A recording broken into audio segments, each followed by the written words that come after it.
Sir Vijayawada ఫ్లడ్స్లో Chandrababu గారు రెయింబోగులు కష్టపడ్డారు కదా, మీ అభిప్రాయం ఏంటి? Sir Chandrababu Naidu best CM sir. ఎందుకు చెప్పిన sir, Chandrababu Naidu best CM. అతను ఇన్ని సంవత్సరాల నుంచి నేను చూస్తున్నాను. ఏ సీఎం కూడా ఇంత వరదల్లో కూడా మొత్తం 74 సంవత్సరాలు కూడా అతను మొత్తం అతను పరిపాలన బాగా చేస్తుంది. అందరు కానీ మొత్తం 24 గంటల మార్నింగ్ సాయంత్రం దాకా కూడా కష్టపడి పాల ప్యాకెట్లు ఆహారం కానీ మళ్ళీ మంచినీటి కానీ మొత్తం ప్రతి ఒక్కటి సార్ ఏది కూడా మళ్ళీ తర్వాత మామూలుగా హెలికాప్టర్తో కేంద్రంతో సాయం చేసుకొని హెలికాప్టర్ మన ఆర్మీ సాయం తీసుకొని చేసింది సార్.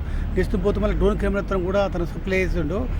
చాలా అంత అలాంటి వ్యక్తి ఫస్ట్ బెస్ట్ సీఎం సార్ అతను చంద్రబాబు నాయుడు. అంటే చంద్రబాబు వల్ల ఫ్లడ్స్ వచ్చినాయి, మ్యాన్ మేడ్ ఫ్లడ్స్ అని జగన్ అంటున్నారు. అని ఉట్టుమాట పడగల సార్. జగన్ మామూలు ప్రతిపక్షం వచ్చిండు మామూలుగా నీళ్ళ కచ్చ దిగిండు, ఫోటో షో చేసుకొని వెళ్ళిపోయింది సార్. అందులో కానే కాదు సార్. జగన్ వస్తే ఉరికిస్తారు సార్. మొన్న ఒకసారి పోయారు.